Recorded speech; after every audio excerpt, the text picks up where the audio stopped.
बच्चों में विकासात्मक विकार। दृष्टि क्षीणता।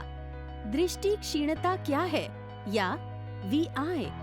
दृष्टि क्षीणता दृष्टि के कार्यात्मक नुकसान को संदर्भित करता है। दृश्य तीक्ष्णता में कमी और या दृश्य क्षेत्र की हानि। विशेष अनुकूलन के बिना दैनिक कार्यों को पूरा करने के लिए प्रभावित लोगों के लिए इसे मुश्किल या असंभव बनाते हैं। दृष्टि क्षीणता के क्या कारण होते हैं? VI के विभिन्न कारणों को प्रभावित संरचनात्मक साइट के अनुसार वर्गीकृत किया जा सकता है, जिन्हें 2 समूहों में विभाजित किया गया है। आँख की संरचना को प्रभावित करने वाली स्थितियाँ जैसे कि मोतियाबिंद, ग्लूकोमा, रेटिनोपैथी और एल्बिनिज्म। मस्तिष्क क्षति जैसे कि श्वासावरोध, जीवाणु या वायरल संक्रमण के कारण होने वाली चोट जो मस्तिष्क के क्षेत्रों को प्रभावित करती है, जो प्रसंस्करण और दृष्टि की व्याख्या करने के लिए जिम्मेदार हैं। दृष्टि क्षीणता बच्चों को कैसे प्रभावित करता है? जब VI से ग्रसित बच्चे वस्तुओं को देखते हैं, उनकी दृष्टि धुंधली होगी और अन्य लोगों के शरीर और चेहरे स्पष्ट रूप से देखना मुश्किल होता है। उनकी आंखों का संपर्क सही नहीं होता। वे अपनी आंखों के करीब बड़े या हिलते खिलौनों के प्रति रुचि नहीं दिखा सकते हैं।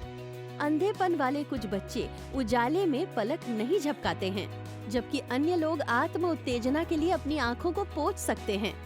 जैसे कि VI वाले बच्चे स्पष्ट रूप से नहीं देख सकते हैं, पर्यावरण के बारे में जानकारी एकत्र करने की उनकी क्षमता प्रभावित होती है, इसलिए उनके चलने का विकास भी प्रभावित होगा। वे अपरिचित वातावरण में घूमने में ज्यादा हिचकिचाहट महसूस करते हैं, वस्तुओं से टकराने या गिरने से डरते हैं। दृष्टि क्षीणता के कारण आँख हाथ समन्वय सही नहीं रहता, जिससे उनका सूक्ष्म पेशी विकास प्रभावित होता है। इन बच्चों को अक्सर ध्वनि सहित अन्य संवेदी इनपुट पर निर्भर रहना पड़ता है, जैसे ध्वनि, स्पर्श, गंध, स्वाद। जानकारी और सीखने के लिए वेस्टिबुलर और प्रोप्रियोसेप्टिव सेंस।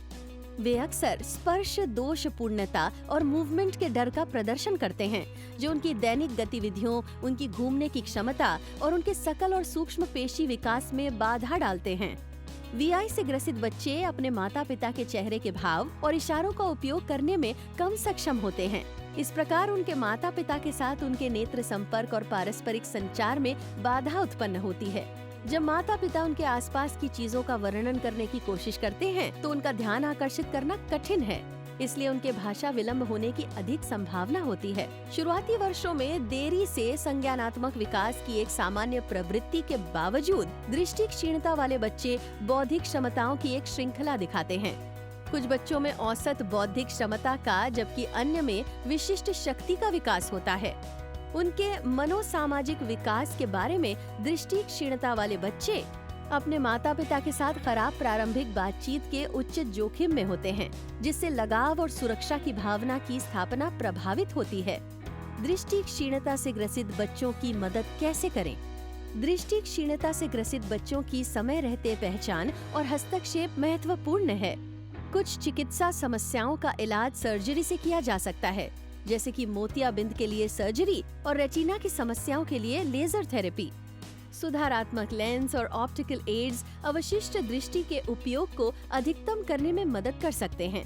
आनुवांशिक बीमारियों जैसे कि एल्बिनिज्म या रेटिनाइटिस पिगमेंटोसा के कारण होने वाली दृष्टि क्षीणता के लिए आनुवांशिक परामर्श भी आवश्यक है, जिसमें भविष्य के गर्भधारण पर जोखिम मूल्यांकन और निर्णय शामिल है। चिकित्सा उपचार के अलावा प्रशिक्षण से उनके विकास को बेहतर बनाने में मदद मिल सकती है।